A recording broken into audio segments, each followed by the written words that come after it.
Alam niyo, pag hindi natin tatapusin to, ahaba ng ahaba ito. You're wasting our time here eh.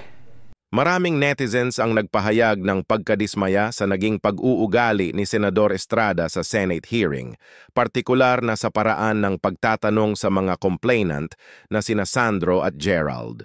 Sa kaso ni Sandro, nagtaas ng boses ang senador nang limitado ang mga sagot ng aktor sa kanyang naranasang pangmomolestya dahil na rin sa trauma na nararanasan nito. Sa kaso naman ni Gerald, pinuna ni Estrada ang itinagal nito bago siya nag-file ng reklamo sa kabila ng pangyayaring rape noong 2005. Ang tila harsh at insensitive na pagtatanong ni Estrada ay ikinadismaya ng mga netizens at sinabing hindi ito makatarungan para sa mga biktima. Isa sa mga prominenteng personalidad na nagpahayag ng pagkadismaya kay Estrada ay ang TV Patrol anchor na si Karen Davila. Sa isang tweet noong August 20, nanawagan si Karen sa mga mambabatas na itigil ang victim blaming at tratuhin ang mga biktima ng may malasakit. Bagamat hindi direktang binanggit ni Karen si Estrada, malinaw na para sa kanya ang mensahe dahil sa pag-repost niya ng artikulo tungkol sa senator. Ayon kay Karen, ang pagbalik tanaw sa mga traumatiko at masakit na karanasan ay hindi madaling gawin, lalo na sa harap ng publiko.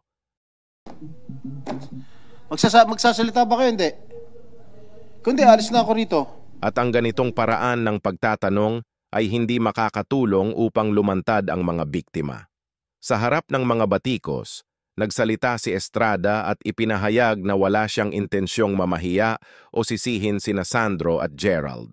Ani Estrada, ginagawa lamang niya ang kanyang tungkulin bilang tagapangulo ng Senate hearing upang linawin ang mga pangyayari at makabuo ng tamang konklusyon. Binigyang diin niya na ang kanyang pagtatanong ay bahagi ng kanyang pagnanais na matugunan ang mga problemang kinakaharap ng industriya ng showbiz. Sa kabila ng mga kritisismong natatanggap, binigyang diin ni Estrada na patuloy siyang sumusuporta sa lahat ng biktima ng pang-aabuso at handang tumulong upang maresolba ang mga isyong ito.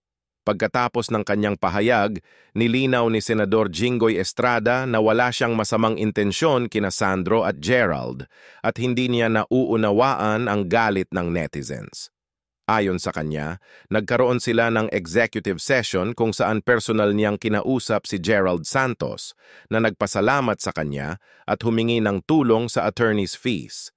Ipinaliwanag ni Estrada na ang kanyang galit sa pagdinig ay nakafocus sa abogada ni Sandro na pumipigil sa aktor na ilahad ang mga detalye ng kanyang karanasan.